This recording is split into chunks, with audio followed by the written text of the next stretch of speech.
ជាដំបូងនេះក៏បានសូមគោរពជំរាបសួរទៅដល់ក្រុមសិក្ខាកាមទាំងអស់ដែលតាមលោកជំទាវទាំងអស់ដែលបានចូលរួមជាមួយគ្នាអស់រយៈពេល3ថ្ងៃបាទនៅក្នុងរយៈពេល3ថ្ងៃនេះបាទខ្ញុំបាទមេងមលោក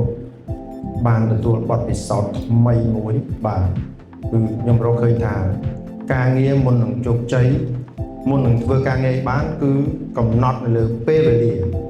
បាទអញ្ចឹងពីមុនមកគឺខ្ញុំបរាជ័យដោយពេលវេលានេះតែម្ដង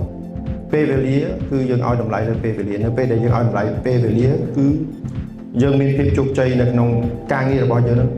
80% បាទហើយអ្វីដែលសំខាន់នៅពេលដែលសិក្សាថ្ងៃទី2គឺយើងយល់អំពីការងារធ្វើជាក្រុមការងារគឺត្រូវតែធ្វើជាក្រុមហើយនឹងរៀបវិន័យឲ្យបានល្អបន្ទាប់មកឲ្យខ្ញុំយល់ពីខ្លួនឯងបាទយល់ពីតម្លៃខ្លួនឯងបាទ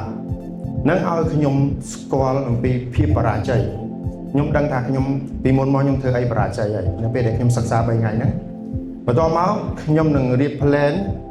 បាទពេលវេលាសម្រាប់កែគុណភាពបរាជ័យរបស់ខ្ញុំឲ្យទទួលនូវភាពជោគជ័យវិញ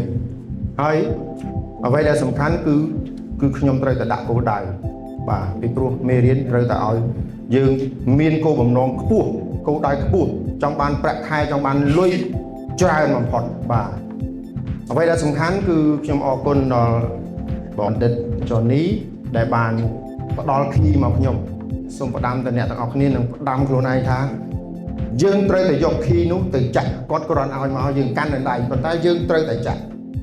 ព្រោះខ្លួនយើងទេជាអ្នកចាក់គីហ្នឹងបាទមិនមែនគាត់ទេអញ្ចឹងគាត់ឲ្យសោមកហើយគឺយើងត្រូវតែយកគីនេះទៅចាក់បាទអរគុណ